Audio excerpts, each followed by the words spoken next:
आज हम लोग थर्मोडायनेमिक्स में आइसोथर्मल प्रोसेस के बारे में पढ़ेंगे। क्या पढ़ेंगे बेटा? Isothermal process.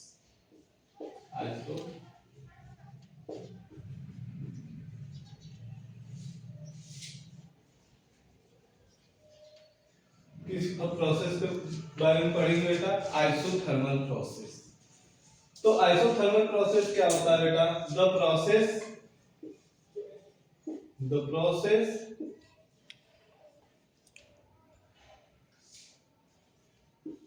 in which temperature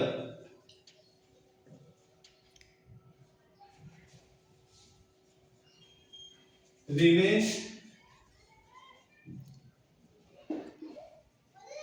constant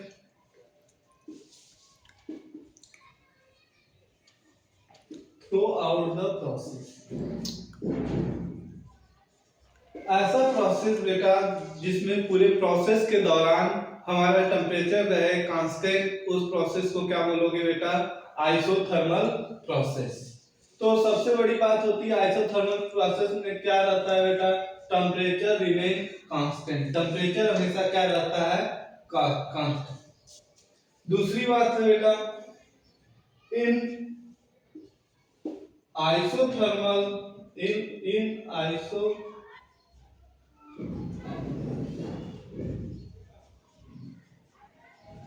in isothermal process for ideal gas, सिर्फ आइडियल गैस के लिए delta U zero, it's mean internal energy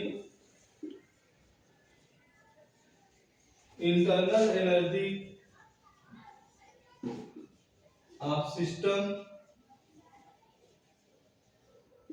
not change. यानी पूरे प्रोसेस के दौरान जो है कि इंटरनल एनर्जी किसी भी सिस्टम का चेंज नहीं होता है। किस प्रोसेस में बेटा? आइसोथर्मल प्रोसेस में। और दूसरी बात क्या होनी चाहिए? आइडियल गैस होना चाहिए। ठीक है, तो आइसोथर्मल प्रोसेस के बारे में हम लोग देखते हैं। अगर PV इक्वल टू nRT लिखते हैं बेटा हम लोग, तो आइसोथर्मल प्रोसेस में क्या कंडीशन है कि temperature through out the process क्या रहेगा? कांस्टेंट रहेगा। अगर नंबर ऑफ मोल गैस का तो सेम ही रहेगा। R क्या है? हमारा यूनिवर्सल गैस कांस्टेंट है, यानी PV क्या हो जाएगा बेटा? कांस्टेंट हो जाएगा। क्यों? क्योंकि ये T क्या है? कांस्टेंट है, नॉट चेंजिंग। ठीक है, यानी इसके बाद क्या कर सकते हैं? P1 V1 equal to P2 V2, या फिर कह सकते हैं nRT, या फिर एक कांस्टेंट। ठीक है बेटा। अब इफ क्या हो गया? हमारा प्रोसेस हो गया। PV इक्वल टू कांस्टेंट कौन सा प्रोसेस कहलाता है बेटा? आइसोथर्मल प्रोसेस कहलाता है।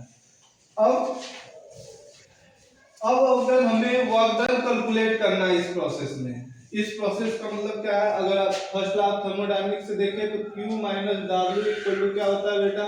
Delta U। क्योंकि आइसोथर्मल प्रोसेस में T कांस्टेंट होता है, मतलब डेल्टा U की वैल्यू क्या हो जाएगी बेटा? जीरो हो जाएगी, यानी Q क्या हो जाएगा? W के बराबर हो जाएगा। फिर उसके बाद देखते हैं कैसे हम लोग W को कैलकुलेट कर सकते हैं। तो किसी भी अगर आइसोथर्मल प्रोसेस का ग्राफ देखा जाए बेटा, अगर PV में प्लॉट खींच लें, P वर्सेस V अगर प्लॉट खींचते हैं तो कैसा ग्राफ बनता है बेटा? एक रेक्टेंगुलर हाइपरबोला बनता है। ये हमारा जो प्रोसेस है वो कैसा प्रोसेस है बेटा? आइसोथर्मल प्रोसेस है। थोड़ा सा और मैं इसको कर लेते हैं। ये प्रोसेस हमारा क्या कहलाएगा? आइसोथर्मल प्रोसेस है।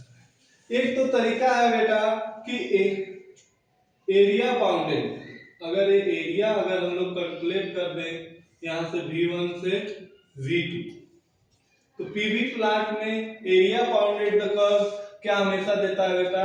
वर्क डन देता है। दूसरा प्रोसेस कि कैसे हम लोग वर्क को कैलकुलेट करेंगे। तो हम लोग बहुत पहले वर्क कैलकुलेट करते हैं PdV। ये किसके लिए वैलिड होता है बेटा? W equal to PdV V1 to V2। ये इसी एरिया को ही दिखा रहा है। ये जो W होता है ये एरिया के बराबर होता है और ये किसके बराबर होता है बेटा? PdV V1 to V2। अब इसी को कैलकुलेट करना है कि W को कैसे कैलकुलेट करें। ठीक, अब यहां पे देखते हैं बेटा PV इक्वल टू nRT। अगर मान लो ये P1 V1 है तो ये क्या हो जाएगा n। अब यहां से P की वैल्यू अगर कैलकुलेट करें तो क्या हो जाएगा nRT बाई V होगा और यहाँ पे वैल्यू पुट कर सकते हैं यानी W इक्वल टू क्या? V1 टू V2 nRT अपन V dV। थोड़ा इधर देखते हैं बेटा, इसी चीज को इधर लिखते हैं, थोड़ा इसको इधर कर ले, डेफिनेशन तो क्लियर हो गया होगा। तो बेटा W क्या आ गया? ये जो Q के बराबर है integration V1 to V2 nRT by V dV। अब इस इंटीग्रेशन को सॉल्व करना है। ये क्या nRT, ये पूरी की पूरी वैल्यू क्या है? आइसोथर्मल के लिए ये हमारा कांस्टेंट है तो W इक्वल टू क्या हो जाएगा? nRT by V। nRT बाहर हो जाएगा और ये इंटीग्रेशन में V1 बाई V2 V1 से V2 1 बाई V dV। अगर इसको इंटीग्रेट करोगे तो कितना आ जाएगा? nRT ln V कहां से बेटा? V1 से V2 इसके बराबर हो जाएगा nRT ln V2 minus ln V1 और एक किसके बराबर हो जाएगा? nRT ln V2 by V1। तो किसी भी आइसोथर्मल प्रोसेस में जो वर्क डन होता है बेटा इस फार्मूले से कैलकुलेट कर लेते हैं। इसको एक फॉर्म और यूज करते हैं हम लोग बेटा। कौन सा फॉर्म यूज करते हैं? W equal to 2.303 nRT log V2 by V1। ठीक है। अच्छा एक चीज और देखो, अगर आइसोथर्मल प्रोसेस है तो P1 V1 equal to P2 V2 हम लिख सकते हैं कि नहीं लिख सकते हैं?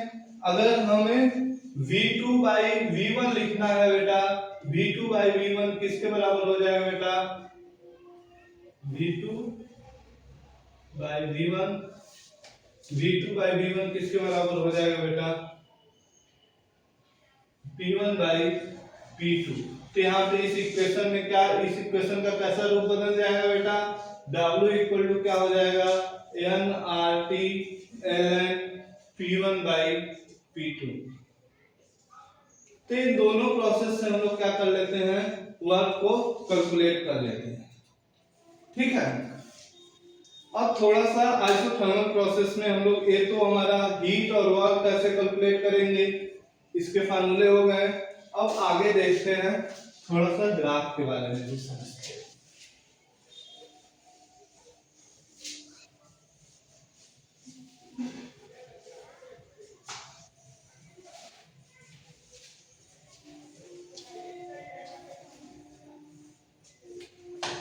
लिखते हैं बेटा ग्राफ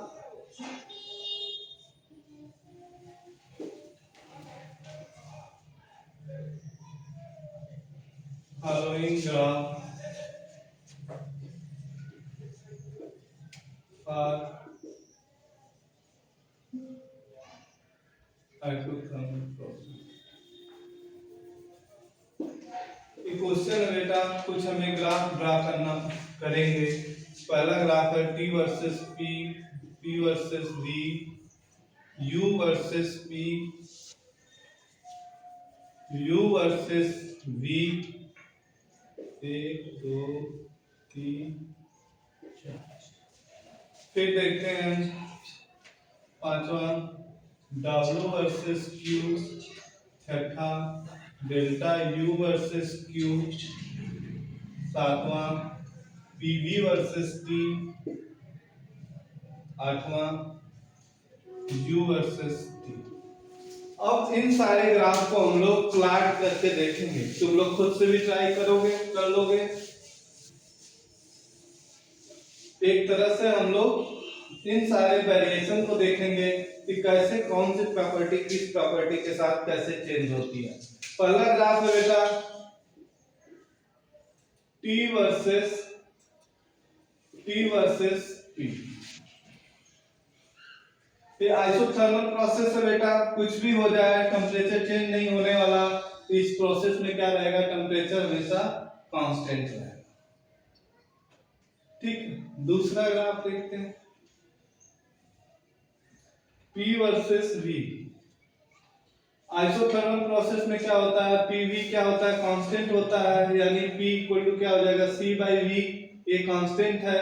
ये कैसा ग्राफ हो गया, ये रेक्टेंगुलर हाइपरबोला टाइप ग्राफ बन जाएगा।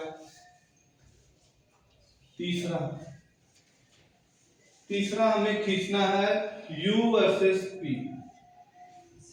U versus P। U क्या बेटा, इंटरनल एनर्जी, और P में हमें प्लॉट खींचना है। तो internal energy of the system isothermal process में जो टेम्परेचर चेंज नहीं होगा, टेम्परेचर क्या रहता है, कांस्टेंट रहता है। और किसी भी चीज की इंटरनल एनर्जी होती है बेटा डेल्टा U, तो NCV डेल्टा T। यानी टेम्परेचर क्या रहता है, कांस्टेंट रहता है। और टेम्परेचर किसका, इंटरनल एनर्जी किसका फंक्शन होती है बेटा, इंटरनल एनर्जी हमेशा फंक्शन किसका होती है, हमेशा किसका फंक्शन होती है इंटरनल एनर्जी बेटा, इंटरनल एनर्जी हमेशा फंक्शन होती है टेम्परेचर का। यानी ये भी क्या रहेगी, थ्रू आउट प्रोसेस कांस्टेंट है। चौथा ग्राफ प्लॉट देखते हैं बेटा हम लोग। चौथा U वर्सेस V। तो V भी चाहे बदले या कुछ करे, वो क्या करेगा, हमेशा इंटरनल एनर्जी कांस्टेंट रहेगी। पांचवा W वर्सेस Q बनाना है बेटा, W वर्सेस Q। तो हम क्या देखे हैं, isothermal delta U Q minus W equal to क्या होता है बेटा, डेल्टा U। और यहाँ डेल्टा U हमेशा 0 होता है, तो Q किसके बराबर होता है, W के बराबर। तो ये हमेशा ग्राफ ऐसे बनेगा, 45 डिग्री का एंगल फॉर्म। 5 ग्राफ हो गया बेटा। छठा ग्राफ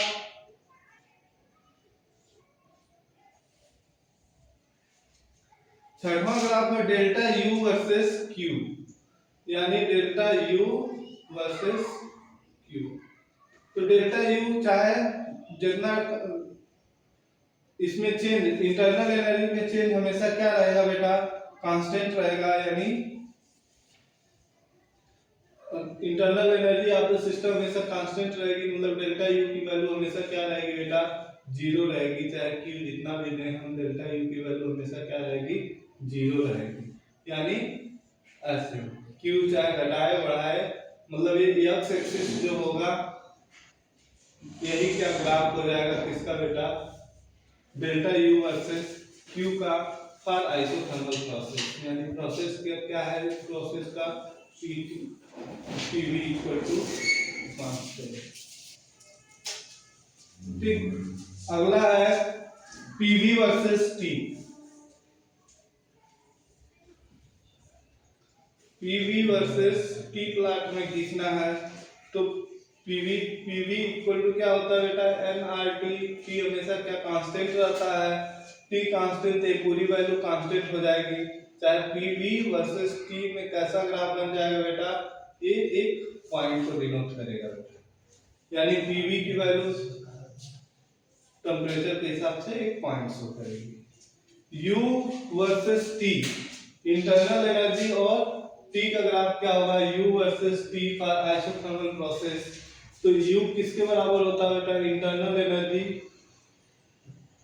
किसका फंक्शन होती है बेटा, टेम्परेचर का। तो internal energy of the system, अगर टेम्परेचर के साथ इसका वेरिएशन, यानी टेम्परेचर जितना बढ़ेगा, टेम्परेचर बढ़ेगा ही नहीं, कांस्टेंट रहेगा टेम्परेचर, U की वैल्यू भी हमेशा क्या रहेगी, कांस्टेंट ही रहेगी। U का कोई वेरिएशन नहीं होगा, यानी टेम्परेचर में कोई वेरिएशन नहीं है, टेम्परेचर जो है U की वैल्यू, ये भी एक क्या है, एक पॉइंट को शो करेगा, मतलब एक फिक्स टेम्परेचर पे फिक्स इंटरनल एनर्जी होगी। टेम्परेचर इस प्रोसेस में घट नहीं रहा है, इसलिए टेम्परेचर की वैल्यू नहीं घटेगी बढ़ेगी, तो U ऑफ द सिस्टम हमेशा क्या रहेगा, कांस्टेंट रहेगा। U मतलब इंटरनल एनर्जी। तो बेटा थर्मोडायनामिक्स में इतना हम लोग आइसोथर्मल प्रोसेस के लिए देखे। इससे रिलेटेड क्वेश्चन को हम लोग अगले लेक्चर में प्रैक्टिस करेंगे।